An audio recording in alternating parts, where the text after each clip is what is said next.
আমার বিয়ে হয়েছে 5-6 মাস। কয়দিন আগে আমার বউ জিজ্ঞেস করছে, আচ্ছা তুমি কি কোনো প্রেম টেম করনি? আমি বলছি না। তো বলছে না, বলো প্রেম করলে স্কুল জীবনে মানুষ একটু না একটু সব এই বয়সে করে, বলো তুমি, কোনো সমস্যা নেই। তা আমি সহজ সরল মানে বলে দিয়েছি, স্কুল লাইফে একটা প্রেম করতাম, জান্নাত নামে একটা মেয়ে, অল্প 2-4 মাস কথাটা তো হয়তো পরে তারও বিয়ে হয়ে গেছে, আর কোনো যোগাযোগ নেই। এই এই শুরু।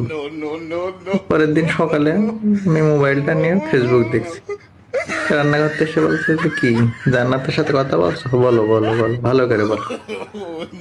পরের দিন আবার সকালে একটু ঘুম থেকে দেরি হয়েছে, মোবাইল টোবাইল কাছে নেই। সকালে রান্না টান্না করে এসে বলছে, ও সারা রাত জান্নাতের সাথে চ্যাটিং করেছো, কথা বলেছো? হলো আর টুকুমা আর টুকুমা।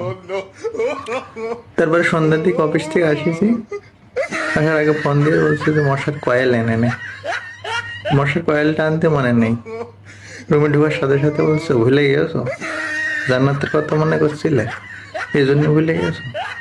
সারাদিন এখন উঠতে বসতে শুধু জান্নাত জান্নাত জান্নাত। বিকেলে মন খারাপ করে সেদিন বসে রয়েছি, বুঝছো, জান্নাতের কথা মনে পড়ছে, খুব মন খারাপ। নাও আমার ফোন দাও, ফোন দাও, মন খারাপ করছো কেন?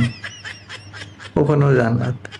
ভাত খেতে গেলি, যদি খাতে খাতে অন্যদিকে তাকাই, কি জান্নাতের কথা মনে পড়ছে? আমি জান্নাতে আমি একটু খাওয়াই দিই, ওখানেও জান্নাত। এখন আমার দেখলি জান্নাত জান্নাত করে গান গাই, ও জান্নাত ও জান্নাত তুমি কোথায়, ফিরে এসো ফিরে এসো। সারাদিন উঠতি বসতি শুধু জান্নাত জান্নাত জান্নাত। কি করবো এখন কিছু বুঝতে পারছি না।